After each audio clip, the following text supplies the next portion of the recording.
এর মধ্যে যারা সোনিয়া গান্ধী রাহুল গান্ধীকে জুতা মারলো কংগ্রেস ভবনে, এটা সবাই জানে, সবার কাছে আছে, আজকে তারাই যদি এখানে বিল হয় 20,000, সেটাকে 40,000 করে স্টপ ছিলাম। ওনারা তো কংগ্রেস সিপিএম এর দালাল বলে ভেঙ্গে চুরমার করে গেছে।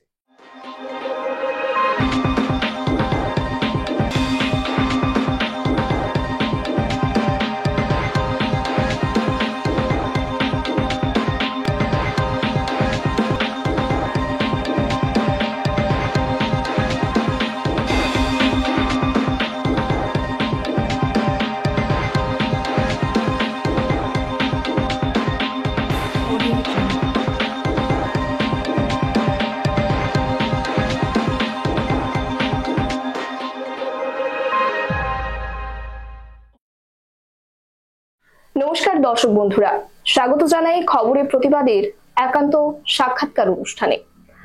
এই মুহূর্তে রাজ্য রাজনীতিতে যেই বিষয়টি সবচাইতে বেশি চর্চিত, সেই বিষয়টা নিয়েই মূলত আজকে আমাদের একটু বিস্তারিত আলোচনা। তো প্রথমেই আপনাদের সামনে পরিচয় করিয়ে দেবো, বা আপনারা প্রত্যেকেই যাকে চেনেন, আলাদা করে পরিচয়ের প্রয়োজন নেই।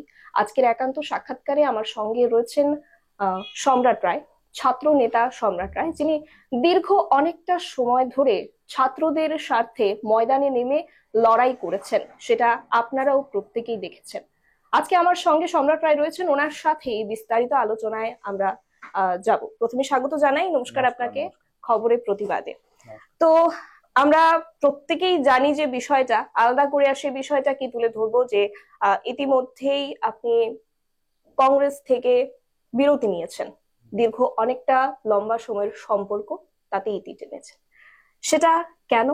আর এই যে ইতিটা টানা, সেই ইতিটা টানতে গিয়ে কতটা কষ্ট হয়েছে, কিংবা এই মুহূর্তটা কতটা আবেগপ্রবণ ছিল, সেটা একটু বলবেন। নমস্কার খবরের প্রতিবাদকে আপনারা এসেছেন। দেখেন, আমরা তো অ্যাকচুয়ালি দীর্ঘ সময় আমরা ছাত্র যুবদের স্বার্থে আমরা লড়াই করেছি কংগ্রেসের হয়ে। তার মধ্যে এখানে এই যে এখন বিজেপির মন্ত্রী হয়েছেন সুশান্ত চৌধুরী মহোদয়, উনার পর উনি তো 2016-তে কংগ্রেস ছেড়েছেন। এদিক দিয়ে ছাত্র নেতা ছিল বিকি প্রসাদ, তারপর ছিল বাপি দাস। উনাদের পরে 16-র পরে এই যে গ্যাপিংটা, এটা কে পূরণ করেছে এটা রাজ্যের মানুষ জানে, এবং কি না করেছে এই দলের স্বার্থে পুরাপুরি ভাবে সব দিকেই। 16-র পরে যখন কংগ্রেস এর এই সময়ে আমরাই তো ছিলাম ছাত্রদের স্বার্থে, মাঠে ঘাটে সারা ত্রিপুরায় বিভিন্ন জায়গায়, গ্রামে গঞ্জে, স্কুলে কলেজে, কোনো জায়গায় লোক নেই, কোনো জায়গায় ছাত্র নেই, আমরাই তো সেটা পূরণ করেছি। এবং স্টুডেন্টদের কি কি ডিমান্ড, এটা আমাদের ফুল টিমরা এইভাবে বিভিন্ন সমস্যা সমাধানের ক্ষেত্রে প্রত্যেকটা জায়গায় গেছে, আমিও গেছি। তো আমরা তো চেষ্টা করেছিলাম দলের ডেভেলপমেন্টটা হওয়ার জন্য 2016 থেকে, কিন্তু দেখলাম যে এখানের মধ্যে 16-তে যখন চলে গেল, কিন্তু দেখলাম যে আমরা চেষ্টা করেছিলাম 18-তেও ভালো ফাইট দেওয়ার জন্য চেষ্টা করেছি, এবং কলেজ বলুন বা বিভিন্ন ছাত্রদের যুবকদের স্বার্থে আমরা বিভিন্ন ইস্যু নিয়ে আমরা লড়াই করেছি, সংগ্রাম করেছি, মানুষের হয়ে কাজ করেছি যে কোনো জায়গায়। আপনারা তো ফিল্ডে ছিলেন, আপনারাও সাংবাদিকতা করেন, আপনারাও সেটা ভালো জানেন, এবং রাজ্যের মানুষরা ভালো জানে যে আমরা কি না করেছি। তো তারপর হঠাৎ করে আমাকে একটা দিল্লি থেকে, আমি একটা টিএসএফ এর টিপরা স্টুডেন্ট, ওনারা নন পলিটিক্যাল স্টুডেন্ট অর্গানাইজ, ওনাদের সাথে আমাদের গুড রিলেশন, ভালো রিলেশন, আমাকে সবসময় বলে যে এই রোমান স্ক্রিপ্টটা এটা সাপোর্ট করার। তো দিল্লি থেকে আমাকে বললো, আপনি কেন এটাকে সাপোর্ট করলেন, কেন এই সেই, মানে বিভিন্ন বিষয়ে আমাকে চাপ সৃষ্টি, মানে একটা চাপ সৃষ্টি করা। তো যাই হোক, তো আমি বললাম আমার যেটা স্টুডেন্টরা এখানে বলছে, অফিস বিয়াররা বলছে, আমি সেটা করেছি। তারপর আমাকে একটা নোটিশ দিল। তারপর নোটিশের পরে আমাকে এখান থেকে সরিয়ে একটা কি ছেলে ওনাকে বানিয়েছে। একটা দীর্ঘদিন ধরে একটা গ্রুপ, এর মধ্যে যারা সোনিয়া গান্ধী রাহুল গান্ধীকে জুতা মারলো কংগ্রেস ভবনে, এটা সবাই জানে, সবার কাছে আছে, আজকে তারাই কংগ্রেসের বলে নেতৃত্ব দিচ্ছে। আর যারা প্রকৃত কংগ্রেস কর্মী, যারা ছাত্র যুবরা, আজকে তাদের সম্মান নেই এবং সম্মানহীন। এবং রাজ্যের মানুষ সেটা দেখতে পেরেছে। আর আমরা কি করেছি সেটা রাজ্যের ছাত্র যুবকরা সেটা ভালো জানে। আমার আর বলার কিছু নেই, ঠিক আছে না, এই আর কি। আচ্ছা, আপনার যে অভিযোগগুলো উঠে এসছে সেদিন আপনি সাংবাদিক সম্মেলন করেও বলেছেন এবং সরাসরি নাম করেই বলেছেন। তো আপনার যে অভিযোগটা সুদীপ আশিস জুটির কারণে কংগ্রেসের যে আভ্যন্তরীণ একটা বিবাদ বিদ্রোহ যেটাই বলি, সেই বিষয়টা নিয়ে আপনার একটু বিস্তারিত মতামত জানতে চাইবো যে এই অভিযোগটা কেন। না দেখেন, এখানে তো ইলেকশন, এই যে দিল্লি থেকে নেতৃত্বরা আসে না, এখানে এখানে পয়সার খেলা হয় শুধু। এই আপনারা তো সাংবাদিকতা করেন, বিভিন্ন জায়গায় দেখবেন যে এখানে আপনারা খবর নিয়ে দেখেন না। এই যে আগরতলা শহরে কয়েকটা হোটেল আছে, হোটেল বলে দেব, যদি এখানে বিল হয় 20,000, সেটাকে 40,000 করে। আমাদের তো লোক আছে, ওনারাই তো বললেন। এরপর কাকে, এই যে বিধানসভা গেল, আমরা স্টপ ছিলাম, ওনারা তো কংগ্রেস সিপিএম এর দালাল বলে ভেঙ্গে চুরমার করে গেছে। আবার ওনারাই তো কংগ্রেসে এসে সিপিএম এর সাথে অ্যালায়েন্স করে। 6 আগরতলা বিধানসভা উনি পারতো, জিততো। সিপিএম এর সাথে আতাত করে উনি জিতেছেন, উনি জানেন ভালো করে। সিপিএম এর সাথে আতাত করে কিছু ভোট ব্যাংক আছে, ওইটার সাথে আতাত করে উনি জিতেছেন। এবার চ্যালেঞ্জ করুক না 6 আগরতলা, চ্যালেঞ্জ করুক 6 আগরতলা কিভাবে জিততে হয় সেটাও দেখিয়ে দেবে। সবই জানা আছে কিভাবে কি করতে হয়, আমরা ভাঙতেও জানি, গড়াতেও জানি, কারণ আমরা গ্রাউন্ড লেভেলে কাজ করেছি। ওনারা তো ফ্ল্যাগ লাগায় না, আমরা তো ফ্ল্যাগও লাগাই, মাঠে কাজ করি, আমাদের ওয়ার্কাররা মাঠে কাজ করছে। এই দলের কোনো সম্মান নেই, যাদের নেতৃত্বে দল চলছে, যারা এই যে প্রাক্তন মন্ত্রী ছিলেন বিল্লাল মিয়া সাহেব, উনি কেন দল ত্যাগ করেছেন? দলটা উনি কেন ত্যাগ করেছেন? দেখছে যে এখানে থেকে কোনো লাভ নেই, মূল্যায়ন নেই দলের। এখানে শুধু কংগ্রেস ভবনে বসে শুধু গ্রুপ, এখানে শুধু কাজ হলো কংগ্রেস ভবনে বসবে, চা পানের আড্ডা চলবে, কাজের কাজ নেই। কোনো জায়গায় ব্লক লেভেলে গিয়ে দেখুন না কি অবস্থা। তো কর্মীদের, গ্রাউন্ড লেভেলের কর্মীদেরই মূল্যায়ন নেই, ওনারা কিভাবে দল চালাবে? বসবে, বড় বড় লেকচার দেবে, আর কোনো কাজ নেই। তো যার কারণে দেখলাম যে এখানে কোনো ভবিষ্যৎ নেই, এখানের মধ্যে নোংরা একটা পলিটিক্স চলছে। এবং আমি প্রটেস্ট করেছিলাম উপনির্বাচনে যে সিপিএম এর সাথে অ্যালায়েন্স না করে। আমার কথা শুনেনি, আমাদের কথাই শুনে না। বামফ্রন্টের সাথে আমরা লড়াই করেছিলাম একটা সময়ে, বাম বিরোধী, আমরা প্রটেস্ট করেছি যে সিপিএম এর সাথে অ্যালায়েন্স হবে না, ওনারা সিপিএম এর সাথে অ্যালায়েন্স করে নিজের স্বার্থ। তো দেখলাম, যার কারণে আমাদের টিম লিডাররা সিদ্ধান্ত নিয়েছে। তো যার কারণে আমরা গত 24 তারিখে আমরা প্রাইমারি মেম্বারশিপ থেকে পদত্যাগ করেছি। তাহলে আপনার যে মতামত, বা দীর্ঘ অনেকটা সময় ধরে যেহেতু কংগ্রেসের সাথে জড়িয়ে আছেন আর ওঠা পড়া সবকিছুই দেখেছেন, আপনি ব্যক্তিগতভাবেও অনেক কিছুই অভিজ্ঞতা নিয়ে আজকে এই জায়গায় দাঁড়িয়ে আছেন। তো আপনার বর্তমান সময়ে আপনার কি মতামত যে এই যে কংগ্রেস দল এখন যেভাবে পরিচালিত হচ্ছে বা যাদের দ্বারাই পরিচালিত হচ্ছে, এভাবে যদি চলতে থাকে তাহলে কংগ্রেসের ভবিষ্যৎ কি? ওই 1% ভোট হবে, 1-2%, ভোট ব্যাংকটা 1 থেকে 2% হবে, এই তো, আর কি। আর সিপিএম এর কিছু ভোট ব্যাংক আছে, ওইটা প্লাস হবে। যখন কংগ্রেস আর সিপিএম যখন বিগত ইলেকশনের সময় আঁতাত করেছিল, জোট বেঁধেছিল, তখন তো অনেকেই বিরোধিতা করেছিলেন। কংগ্রেসের পক্ষ থেকেও একটা অংশ কিন্তু সেটাকে বিরোধিতা করেছে এবং বামফ্রন্টের পক্ষ থেকেও করেছে, এবং শাসক শিবির থেকে সরাসরি বলা হয়েছিল যে কংগ্রেসের অস্তিত্বই থাকবে না একটা সময় ত্রিপুরাতে। তো আপনি কি সেটাই মনে করছেন? থাকবেই তো না, আমরা তো বাম বিরোধী, সিপিএম এর সাথে কিসের আতাত? হয়তোবা ওই সময় প্রকাশ করতে পারিনি, কিন্তু বাধ্য হয়ে প্রকাশ করছি। উপনির্বাচনে ফাইট করেছিলাম যে সিপিএম এর সাথে আর হবে না, সিপিএম কে মানুষ বিচলিত করে দিয়েছে রাজ্য থেকে। এই রাজ্যে কোনো, ভারতবর্ষে কোথাও নেই সিপিএম নেই, সিপিএম এখানে হবে না। কমিউনিস্ট পার্টি ওনারা কি অত্যাচার করেছে, কর্মীদের মেরেছে, আক্রান্ত করেছে, মার্ডার হয়েছে কত কর্মী, ছাত্র যুবরা কত আক্রান্ত হয়েছে, কলেজ ইলেকশনে কত আক্রান্ত। আমারও তো মনে আছে, আমার পোস্টার ছিঁড়ে ফেলেছে, আমাকে বলেছে মার্ডার করে ফেলবে সিপিএম, তবুও কিন্তু সহ্য করে রয়েছিলাম। বাধ্য হয়ে আপনাদের মাধ্যমে কথাগুলি বলতে হচ্ছে।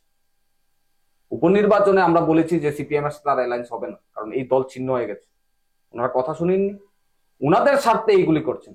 আগরতলাতে কিছু ভোট ব্যাংক আছে সিপিএম বামফ্রন্টের, ওই ভোট ব্যাংকে উনি দিতেছেন, আর কি। এই তো অবস্থা। তো কি হবে? আপনারা তো মিডিয়া জগতে আছেন, দেখবেন তো রেজাল্টটা আপনি দেখবেন। এবার নির্বাচনে, এই লোকসভা নির্বাচনে যোগ্য জবাব দেবে মানুষ, প্রস্তুত হয়ে আছে, তৈরি হয়ে আছে। ঠিক আছে।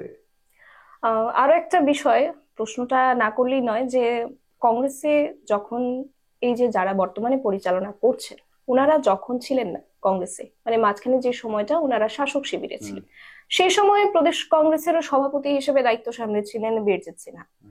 তো বর্তমান সময় দেখা যাচ্ছে যে ওনার অনুগামীরা যারা রয়েছেন, তারা প্রায় অনেকেই দল থেকে বিরতি নিচ্ছেন বা দল ছাড়ছেন, সেই বিষয়ে কি বলবেন?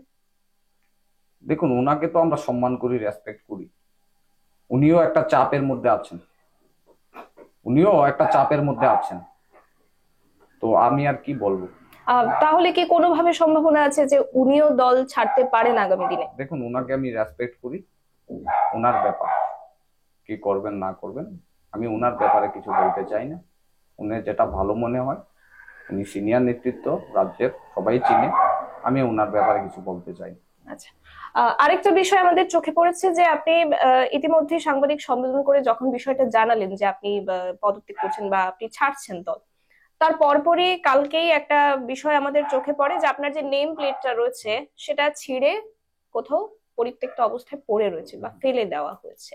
কারা করতে পারে বা কেন, কিভাবে, এই বিষয়ে আপনি কি বলবেন?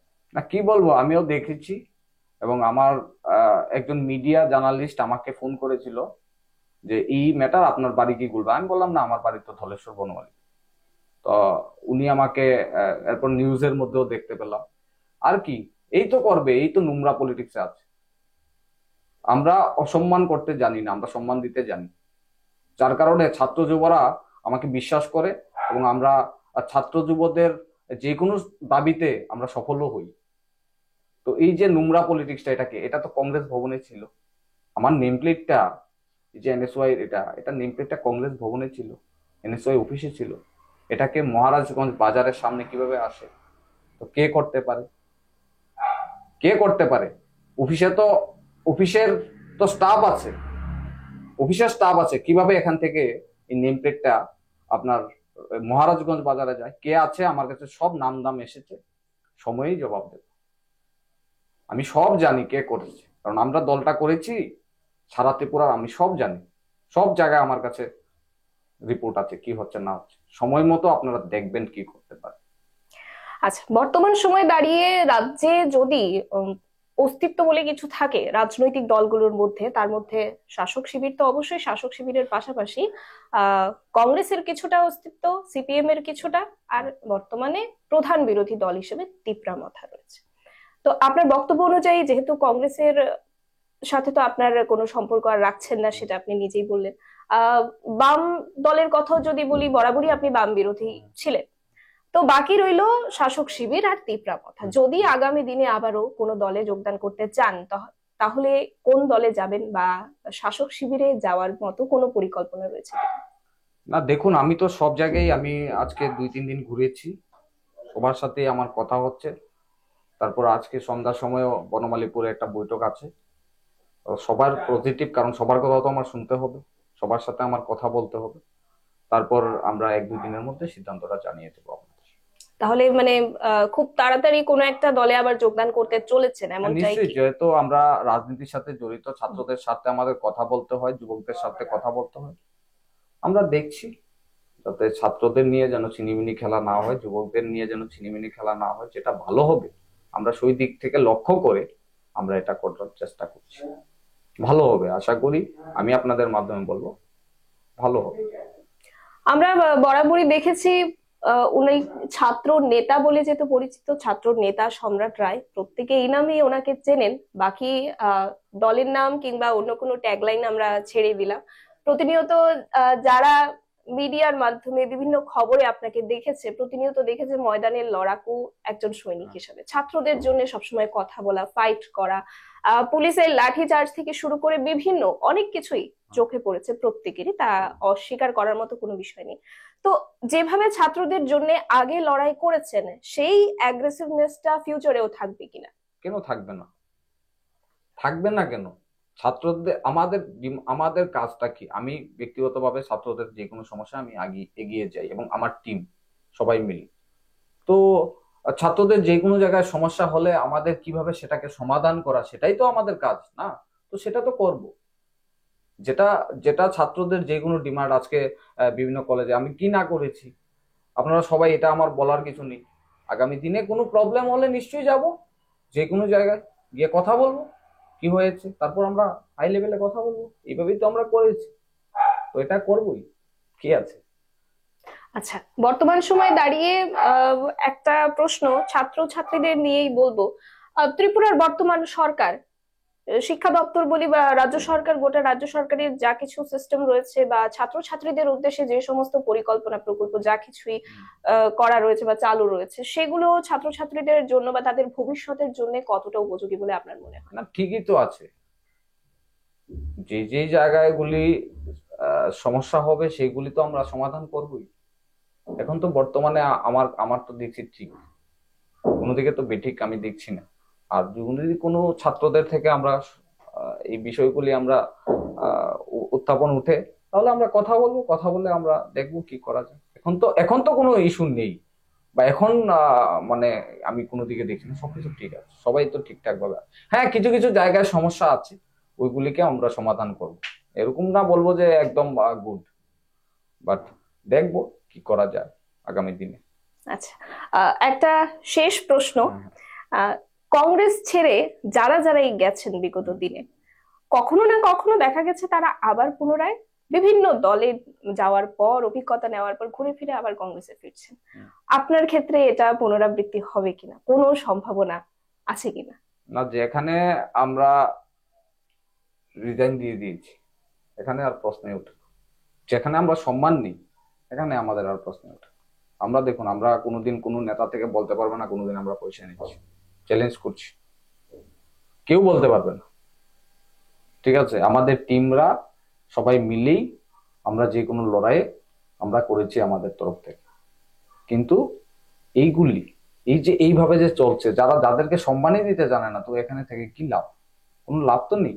তো আমরা চেষ্টা করব আগামী দিনে যেখানেই যাব বা সবার সাথে যেখানেই কথা হচ্ছে, আমরা সম্মান চাই, রেসপেক্ট চাই, বাস এতটুকুই।